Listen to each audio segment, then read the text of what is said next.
Welcome to Play the Game podcast. Here we are at Gen Con Indy 2012. We're here with Carlos. This is the first time this year that we're actually seeing, the first time at Gen Con that we're actually seeing Infinity on the floor. So I had to grab the opportunity to talk to the gentleman working the booth. So, first of all, Carlos,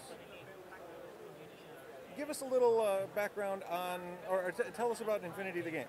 Okay, first, hello to all American gamers. Well, it's our first time here in Gen Con. We're pretty excited about this. It's much bigger and impressive than I even thought.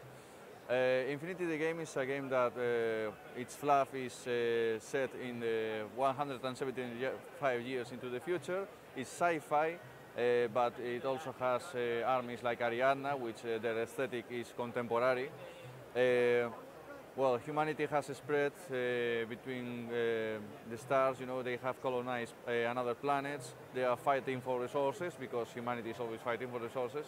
It's true. But they have also find alien life and a pretty evil enemy. That is the Combined Army, which is a lot of alien races combined in one impossible to defeat force.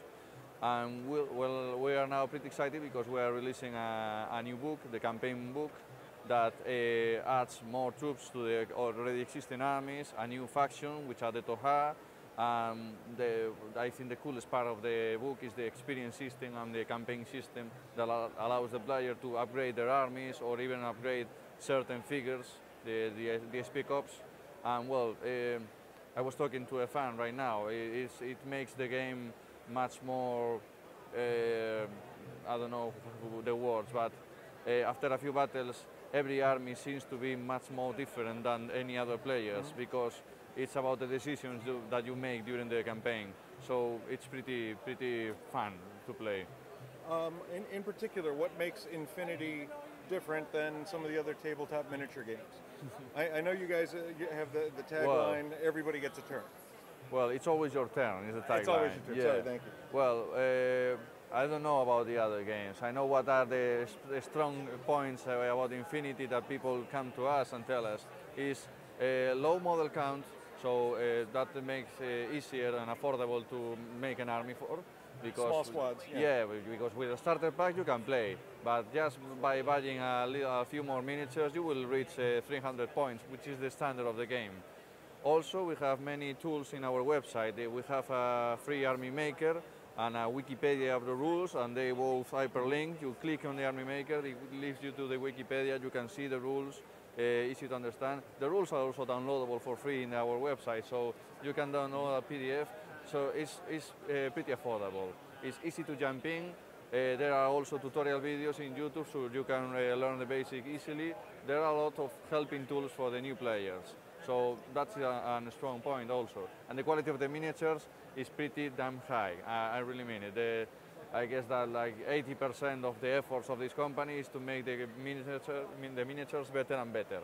So I think that those are our pretty strong points as a product. They are fantastic miniatures. Thank you.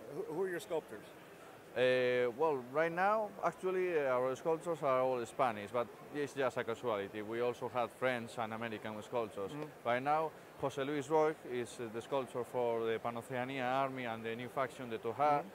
Carlos Torres, which is the art director, he's the sculptor for Hack Islam miniatures and also the Morat Alien Force. Right. Fernando Liste, he's the manager of the company. When he has time, he tries to make another miniature, but he began as the sculptor for Ariadna, but now, because the company is growing so much, he has not all the time he wants to make sculptures. Right, right. Also, there are a few freelancer sculptors, also Spanish. Juan Navarro, he's from Barcelona. He's the mostly Aleph sculptor, and Sasbastis, they are also made by them. Pedro Fernandez, which is the newest sculptor, I guess, he's very good with Ariadna and Hack Islam armies. There's also one guy, Fausto from Jetharo Models. He's a 3D sculptor and he's making the tags right now. The latest tags, the Yoroi, the Hotum, the Dragao were made by him. Excellent, excellent. And the Raicho is coming soon. Interesting note, these models share a lot of influences with some of anime and Japanese manga style. exactly. Yes. That's what. Yeah. What are some of the influences? Obviously, manga. Is there a particular bent, or most of these kind of Well, in-house artists in going the crazy? in the latest years, influence is grabbing internet and having a total, brainstorm of everything that is cool, and then try to make it infinity. I mean, not people usually approach to us saying, "Oh, this is like Ghost in the Shell and the Masamune Shirow comics." I agree with them. The basic seed at the beginning was that, but nowadays I guess that everything can become an infinity miniature. We have developed our own style, and we know that we can take influence from even a Western movie and make it look like infinity. Excellent. Yeah, we do see some of the wonderful influences that are out there.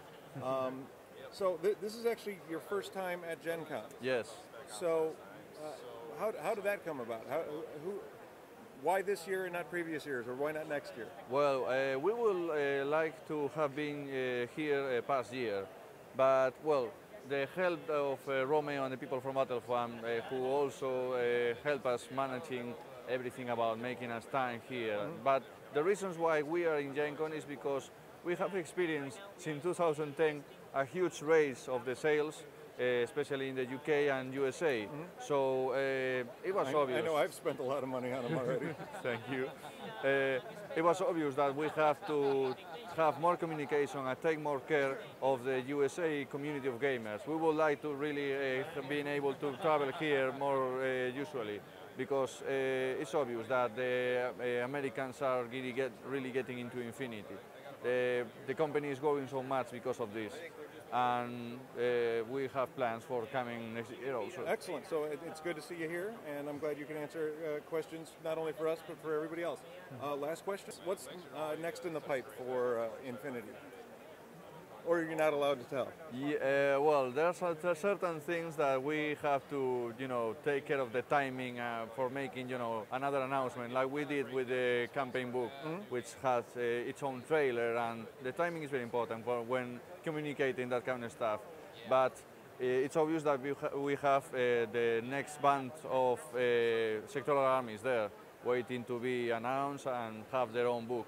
So we have pretty good designs and ideas for them.